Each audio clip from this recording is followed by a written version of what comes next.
ఒక తండ్రి తపస్సు, ఒక తల్లి సాధ్విత్వం బిడ్డల్ని ఎంత కాపాడుతుందో దయచేసి తల్లిదండ్రులందరూ ఆలోచించండి. మీరు జపం చేయండి, మీరు తపం చేయండి, ఆ తపస్సు మీ బిడ్డల్ని కాపాడుతుంది, ఖచ్చితంగా కాపాడుతుంది, అనుమానం ఎలా.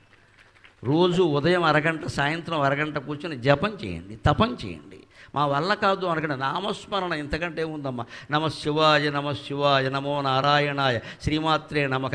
ఏదో ఒక నామాన్ని ఇంట్లో ఓ మూల కూర్చొని ఒక అరగంట సేపు అనలేమా? ఆ అరగంట ఫోన్ కట్టేయలేమా? 6 నెలలు అని చూడండి, మీ బిడ్డలందరూ మీరు కోరినట్టుగా సుఖ సంపదలతో హాయిగా ఉంటారమ్మా. మొత్తానికి నేను చేస్తున్న వాగ్దానం ఇది, మన ఆధ్యాత్మిక వ్యవస్థ మీద నమ్మకం. 6 నెలలు చేసి చూడండి, ఉదయం అరగంట, సాయంత్రం అరగంట. తల్లి తండ్రి ఎవరి మీదో ఎవరిలో తోసేయద్దు, ఎవరి దారిని వారే చేయాలి. అన్ని రకాల ఇంట్లో ప్రవృత్తులన్నీ మారుతాయి, కంగారు పడక్కల. పిల్లలు పొరపాటు దారిలో ఉన్న మన దారికి వచ్చేస్తారు. అమ్మవారు ఊరుకోదు, మనం ఊరుకున్నా. వాడు నన్ను జపం చేస్తున్నాడు, వాడు